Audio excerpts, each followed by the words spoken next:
Hi guys, and welcome to my channel. Today I want to show you how to make a very luxurious dessert.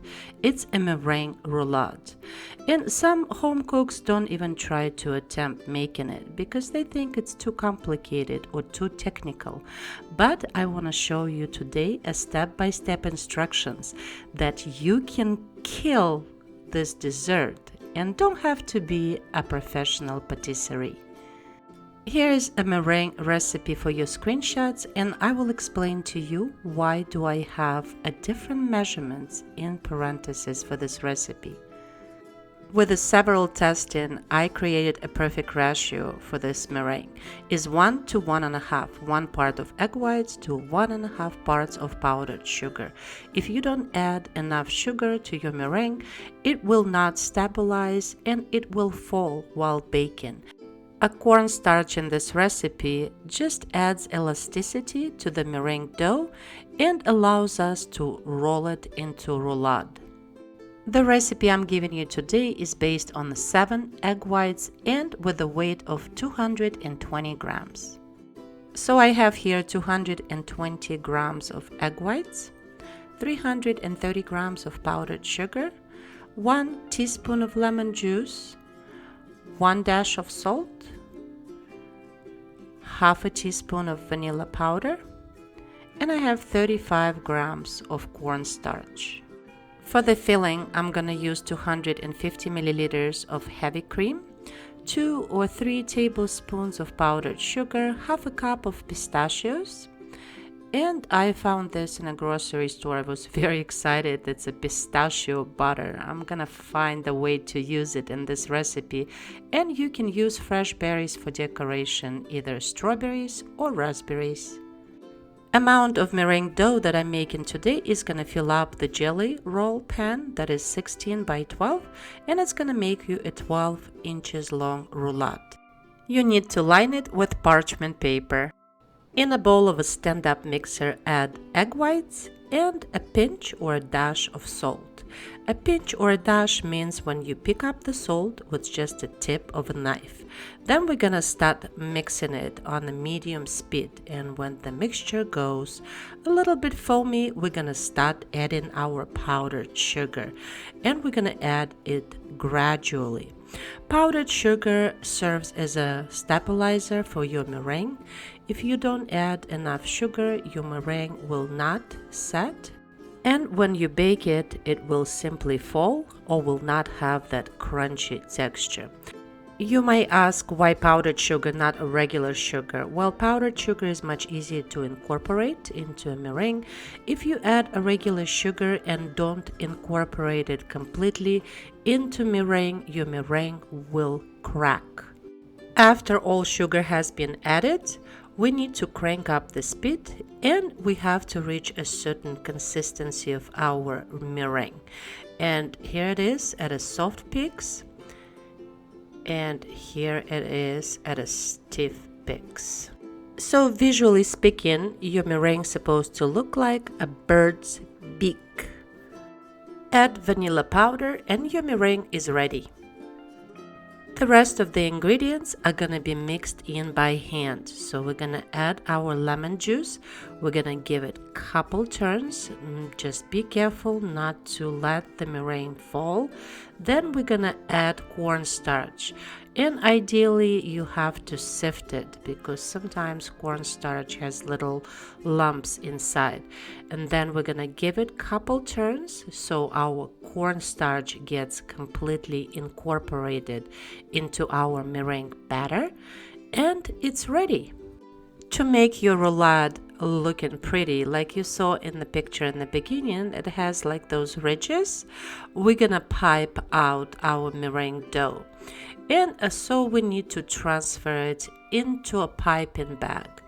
And I'm gonna show you what piping tip I'm gonna use to give it like beautiful ridges. It's Wilton 1M. It's kind of like this elongated star tip. We're gonna start piping out our meringue, starting at the one corner and piping diagonally and going all the way to the opposite corner.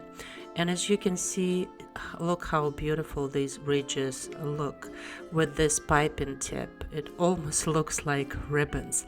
I've tried it with a regular star tip. It doesn't come out that good. And look, the amount of the meringue we had is just enough for that size of a tray. Bake your meringue at 280 degrees Fahrenheit for 35 to 40 minutes. Do not over bake it, or otherwise you won't be able to roll it. And look at this, your meringue has a very crunchy top, and if we look on the other side, it's gonna have a soft marshmallowy bottom. So now we need to transfer that meringue so we can cool it down. So I'm just gonna be playing with the trays and figuring out how to transfer it onto the cooling rack. And here you go. Just peel off your parchment paper and we're gonna let it cool completely. I chose to use pistachios for the filling today, but you can use pecans or almonds or even hazelnuts. I'm just gonna chop them roughly and we're gonna start making our heavy cream filling. In a mixing bowl, add 250 milliliters, which is a little bit over a cup of heavy whipping cream, and we're gonna start whipping it on the medium to high speed. We're gonna add 2 tablespoons of powdered sugar. You don't have to add sugar at all because your meringue is already sweet, but sugar, as I told you, serves as a stabilizer. So if you want your whipped cream to be a little bit more stable, add maybe 1 or 2 tablespoons of powdered sugar. When you reach stiff peaks consistency, your whipped topping is ready. Our meringue has cooled down. We need to carefully transfer it ridges side down onto the parchment paper, and the parchment paper will help us to roll it. Then at first put 2 or 3 big dollops of whipped cream onto our meringue, and using the icing spatula we're gonna start spreading it around. Now here's the deal about the filling. You cannot put too much filling, otherwise you won't be able to roll it. So just enough so you can cover the whole entire meringue, and that's it. Then sprinkle your chopped pistachio onto our filling, or you can be creative. Like if you see the picture on the left, I have added in a previous one I added a little bit of chopped strawberries. But I have to advise you with using the fresh fruit inside the meringue.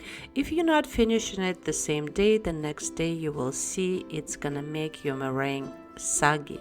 So it's up to you, but using the parchment paper, we're gonna start rolling our meringue. And I'm using gloves because the meringue is quite sticky, and for it not to stick to your fingers, you can use gloves. And then here it is. It's beautiful.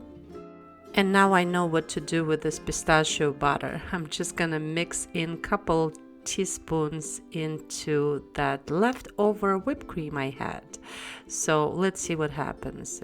Hopefully it's gonna give us some pistachio flavor we desire to match up with our pistachio filling. Before you're gonna start decorating your roulade, you need to put it on the serving plate. So we're just gonna decorate it a little bit with that pistachio whipped cream. And I am gonna sprinkle some chopped pistachios. Then I'm gonna lay a couple strawberries onto that beautiful roulade. And then you can sprinkle a little bit of the pistachios on the plate. Just add the strawberries. You can decorate it as you wish. And look how beautiful it looks.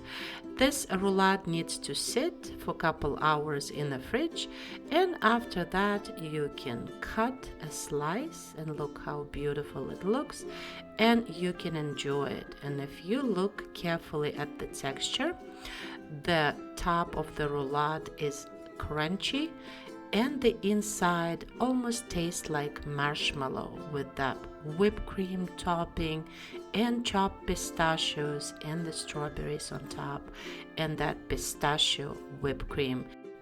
And if you had a little bit more of that meringue batter left, you can always make mini pavlovas. I hope you liked this video. Thank you so much for watching. Please like and subscribe, and I will see you soon.